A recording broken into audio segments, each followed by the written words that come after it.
GTI, which I've now had for 3 whole years. And in today's video, I'm going to be going through what has happened since I last did my 2-year update on this car. I'll give you a hint, quite a lot. And some good, some not so good. But at the end of the video, I'll be going through whether or not I will be holding on to this car, or if my opinion of this car has changed completely. So let's get started.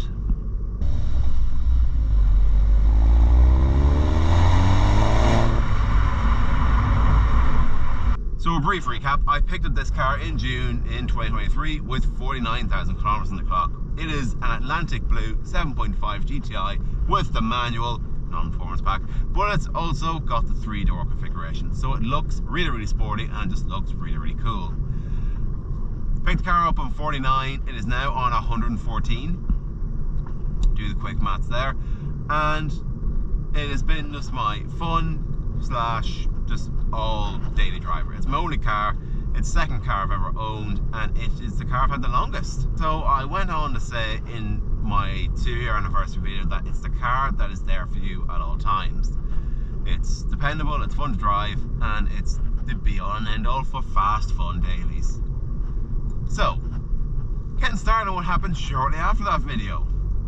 The alternator went, and I wasn't at home. So yeah, that wasn't great, to tell you the truth.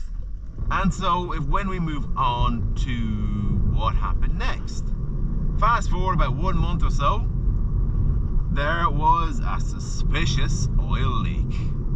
Yes, wonder what that could be. I don't like leaks. I try to get them eradicated as soon as possible for obvious reasons, because you don't want it to just get worse and worse, and then it messes up the engine, and eventually you might find when you need to fix it you have no money. I don't know. So I just want to get it done, because I want the car to be perfect, mechanically that is. We went to change the oil, we had our own separate plug, we did the whole lot, but within about a day or two it was still leaking. And then we kind of soon realised that the threads that hold the plug in place, like what you screw the plug into in your plastic oil pan, yes, plastic, it had basically broken away and it was causing the leak. I eventually decided to go with an ECS tuning metal one. That itself wasn't without its challenges, because it got lost in the post. They sent it to the wrong address, and within about a few days I then contacted the support at Awesome GTI, who are top tier in their support, and with that in mind they quickly said, we sent it to this address. The people there were very nice. They said, we've had this package for a while, we don't know who owns it, and yeah, that was that.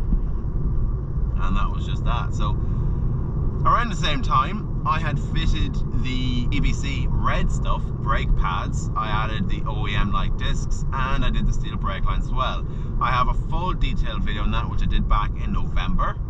The weather wasn't so good that day, and just like that, they were fitted and they are pretty good. I would like to demonstrate to you how good the brakes are, but I've got 2 cars behind me. I don't know if they'd like to be brake checked, to be honest.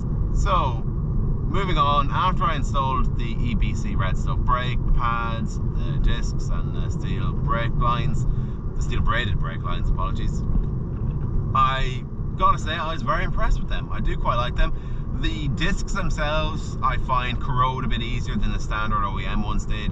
I didn't bother getting the drilled ones or grooved ones because this isn't a track car, and I also heard that they can also rust a good bit as well. But other than that, the steel lines were a very nice addition. It makes the pedal feel very stiff, and I feel a lot more confident in the brakes now. I would definitely recommend that as a very worthy upgrade. So once the brakes were fitted and the oil pan was resolved, the car started behaving itself again. And then throughout the winter months, the car had been well behaved. I brought it to its occasional cars and coffees. I took it to its usual shows. It was being back to the GTI that I remembered it most for. And that was good, because I was honestly still enjoying this car in spite of its trouble that I've been having with it. And then we fast forward to April 2026, where while at the 6 hours of Imola, I was away, and then when I came home, I noticed that my windscreen was very foggy on the inside. There was a lot of condensation, and that was because When I got home and I opened up the boot, I checked the spare wheel well and it was full of water. I did a video on that 2 months ago and it hasn't been performing too well, so you know, you should definitely watch that if you want to learn more about. Hey all, so the GoPro didn't pick up the last about 5 minutes or so of footage, so what I just recorded there was all you got. So after the boot got resolved and the leaks are no longer there anymore, the car has been problem free since. In fact, for the Golf GTI's 50th birthday, definitely been a highlight of the GTI's ownership. We were all invited down to Mondello Park and we got to do a few laps around in a parade format in the GTI. You did get to accelerate a tiny bit, but yeah, that was a really fun day. If you follow the car on Instagram, I had plenty of photos and videos from there as well. So to kind of conclude, I did say at the start of the video, has my opinion of this car changed? And despite it being a massive headache in the last 12 months at times, it hasn't. This car isn't going anywhere, to be honest. So in all honesty, I love this car. It's just been so good to own, even when it's not. And although it's definitely suffered from some VW syndrome, I like to think, touch wood anyways, that we're over the hill and I can start enjoying the car again. I'm contemplating doing some mods to this car, but to be honest with you, I'm kind of in saver mode, so I need to kind of think about the future and think all that that's ahead. But if I do decide to mod this car a bit, I will definitely bring you guys along for the ride. So even after the issues I've had, do I still recommend GTI? Honestly, yeah.